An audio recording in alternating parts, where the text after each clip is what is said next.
Bonjour à tous, aujourd'hui on va parler film d'animation et adaptation avec un film qui est sorti chez nous en salle les 21 et 22 septembre 2024. J'ai tellement aimé ce film que je suis allé voir le 21 que je me suis posé la question si je n'allais pas aller le revoir le 22 ou me dépêcher d'en faire une vidéo le 21 pour permettre à ceux qui n'avaient pas vu sa sortie d'être tentés d'aller le voir. Sauf que j'ai vu qu'il s'agissait en fait de l'adaptation d'un one-shot, donc j'ai fait ce que je fais d'habitude, j'ai commandé le manga pour pouvoir faire la comparaison et c'est pour ça que la vidéo sort plus d'un mois après la sortie du film en salle. Cependant, pour une fois, on a de la chance niveau timing, mais ça j'y reviendrai plus tard dans la vidéo. Sans plus attendre, c'est parti pour le 86e point culture sur Lookback. Fujino Aemu est une élève de CE2 passionnée par le dessin et qui publie chaque semaine un Yonkoma, un petit manga humoristique en 4 cases, dans le journal de l'école. À chaque nouvelle sortie du journal, et donc de ses mangas, elle reçoit une pluie de félicitations de la part de ses camarades qui vont jusqu'à lui dire qu'elle pourrait envisager une carrière en tant que mangaka. Un jour, son professeur lui demande si elle serait prête à céder un emplacement dans le journal pour que Kyomoto, une élève d'une autre classe qui ne vient pas à l'école mais reste cloîtrée chez elle, une hikikomori, puisse également publier des mangas à sa demande. C'est avec dédain qu'elle accepte, en disant que ce n'est pas une tâche facile et qu'elle doute qu'une poule mouillée, même pas capable d'aller à l'école, puisse y arriver. Vient ensuite le moment de la parution du journal de la semaine et c'est la douche froide pour Fujino. Non seulement Kyomoto a réussi, mais son dessin est également beaucoup plus travaillé. Les autres élèves qui étaient en admiration devant le travail de Fujino deviennent beaucoup plus critiques et se mettent à relativiser en voyant le manga de Kyomoto, et en démo faisant effet de coup de poignard pour Fujino. Cette dernière va alors s'entraîner jour et nuit pour améliorer la qualité de son dessin, et ce jusqu'en CM2 où, après un forcing de tout son entourage et un énième journal qui voit les mangas de Fujino et Kyomoto paraître côte à côte, elle décide de laisser tomber le manga. Lors de la remise des diplômes de fin d'année, son professeur lui demande d'apporter son diplôme à Kyomoto, car elle faisait toutes deux partie de la rubrique manga du journal de l'école, même si Fujino l'abandonnait en cours de route, et que Kyomoto préférait sûrement que ce soit elle qui lui apporte. Elle décide donc de lui amener, et lorsqu'elle entre chez Kyomoto, Fujino se rend compte que sa maison est remplie de cahiers de dessin, preuve que son talent n'est pas dû au hasard mais à un entraînement acharné. Kyomoto se rend compte que c'est Fujino qui lui a apporté son diplôme, et se rue pour la rattraper, et lui dire qu'elle est son modèle, son mentor, son professeur. C'est grâce au manga de Fujino que Kyomoto s'est mis au manga et qu'elle suivait tous ses mangas avec le plus grand intérêt, lui prouvant que c'est une véritable fan. Elle essaye également de savoir pourquoi Fujino avait arrêté et lui dit qu'elle la considère comme un génie du manga de réussir à tenir l'apparition d'un manga par semaine, là où il lui fallait plusieurs semaines pour sortir les siens. De fil en aiguille, leur relation va se développer et elles vont avoir pour projet de produire un manga en duo pour le proposer à un concours. Et la suite, je vous laisse la découvrir. Je ne vais pas y aller par quatre chemins, cette œuvre est magnifique, que ce soit le manga de Tatsuki Fujimoto ou son adaptation en film.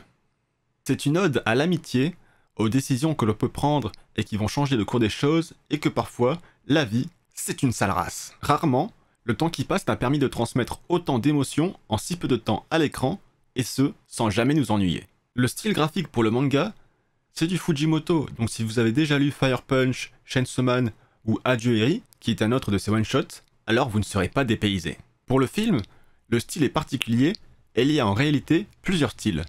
Le premier est celui de la vie réelle et qui reprend le style de Fujimoto avec une animation très singulière. Ça ne va pas être la meilleure animation que vous aurez vue, surtout qu'il n'y a pas vraiment de scène d'action, mais on sent derrière que ce sont de vrais artistes passionnés et qui ont eu la possibilité de s'exprimer en prenant leur temps. Le résultat est de ce fait très organique, uniquement en 2D, et ça change pas mal de la plupart des productions qui soit utilisent totalement ou en partie de la 3D, ou qui ont un rendu assez uniforme.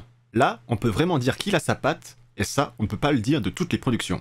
Et il y a un deuxième style graphique, lorsque le film raconte les Yonkoma dessinés par Fujino. Dans le manga, on voit le Yonkoma en entier, c'est-à-dire les 4 cases à la verticale, mais dans le film, ce sont des mini-animés qui prennent vie pour raconter l'histoire. Et le côté très perturbant, c'est que le film commence par un de ces mini-animés. Du coup, j'étais un peu perplexe en me demandant ce que j'étais venu regarder, car j'essaie de me renseigner le moins possible sur les œuvres dont je sais avec certitude que j'irai les voir pour garder la surprise au visionnage. Mais passé la surprise, ce style graphique et ces mini-animés s'insèrent parfaitement dans le récit, aussi bien de façon logique qu'artistique. Nous devons ce film au studio d'animation Studio Julian et au réalisateur Oshiyama Kiyotaka. C'est une œuvre assez courte. On est sur un film d'animation d'environ 1 heure, entre 57 minutes et 1h02 selon les sources, qui adapte un manga one-shot de 144 pages. Le manga est sorti au Japon le 3 septembre 2021 après une prépublication dans le Shonen Jump Plus le 19 juillet 2021. Chez nous, il est sorti chez Feu l'éditeur Kazé le 9 mars 2023. Et comme pour The Tunnel to Summer, le film d'animation est d'abord sorti lors du Festival international du film d'animation d'Annecy en 2024, où il était cependant présenté en hors catégorie. Il est ensuite sorti chez nous lors d'une sortie événementielle les 21 et 22 septembre 2024. Distribué par Eurozoom, sa fondatrice et directrice Amel Lacombe a réalisé une interview pour le site L'Internaute que j'ai trouvé très instructive, notamment au sujet de ces fameuses sorties événementielles qu'on a majoritairement quand un film d'animation sort chez nous. Je mets le lien de cette interview dans la description, mais pour faire court, le film a été financé par des plateformes de VOD. Du coup, la projection en salle n'était pas du tout un but pour eux, mais elle a réussi à négocier de le présenter au festival d'Annecy. Et, devant l'engouement autour de la séance, toutes les places ayant été prises en moins d'une heure, ils en ont reprogrammé plusieurs. Cependant, le fait qu'une sortie en salle empêche un film de sortir sur une plateforme de VOD en France, du fait de la chronologie des médias, fait qu'elle n'a pas réussi à sortir le film de manière classique et a dû se résoudre à faire une sortie événementielle. Cette interview permet aussi de se rendre compte des conditions à respecter pour réaliser ce genre de sortie. Pour les sorties événementielles, on ne peut faire que jusqu'à 500 séances en 48 heures, sous peine de très grosse amende. Et également le fait que ces sorties événementielles ne sont pas rentables, qu'elle va perdre de l'argent, mais que pour elle c'est une véritable obligation morale que de mettre ce film en salle. Je vous invite vraiment à lire cette interview si vous voulez en apprendre plus. Et comme annoncé dans l'introduction, pour une fois j'ai de la chance pour le timing d'une vidéo, car Amazon vient d'annoncer la sortie mondiale le 9 novembre de Look Back sur sa plateforme de streaming Prime Video. Concernant la durée du film, ça peut peut-être en rebuter certains, mais croyez-moi, quand on a une histoire maîtrisée de bout en bout, il n'est pas nécessaire de la tirer en longueur juste pour faire du meublage. Il n'y a pas une minute dans ce film d'animation qui soit à retirer ni à rajouter.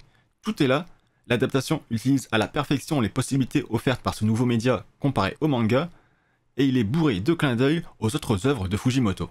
D'ailleurs, le nom des deux personnages principaux et les seuls personnages nommés, à savoir Fujino et Kiyomoto, peuvent être retrouvés dans le nom du mangaka Tatsuki Fujimoto. Et comme on peut le voir ici, ce n'est pas juste phonétiquement, car ils partagent les mêmes kanji. Et en lisant un article de BFM TV sur la sortie du film, on en apprend également davantage sur la volonté du réalisateur pour ce film. Là aussi je vous mets le lien de l'article dans la description, mais en résumé, il voulait faire quelque chose qui dépasse le langage standard du film d'animation commercial japonais. Ce qui se cache derrière cette volonté, c'est l'envie de se différencier des productions commerciales classiques. Ici, le film a été principalement animé par Oshiyama Kiyotaka avec une équipe de 10 animateurs. Et côté animation, il a clairement de la bouteille. Et c'est cette volonté de se différencier qui donne par exemple les Yonkoma qui sont dans le film des mini-animés, chose dont j'ai parlé plus tôt dans la vidéo. C'est l'heure de la note et je vais lui attribuer la note de poétique sur 20. Si vous avez une heure à tuer, même si vous n'êtes pas trop film d'animation ou animé, laissez-lui une chance.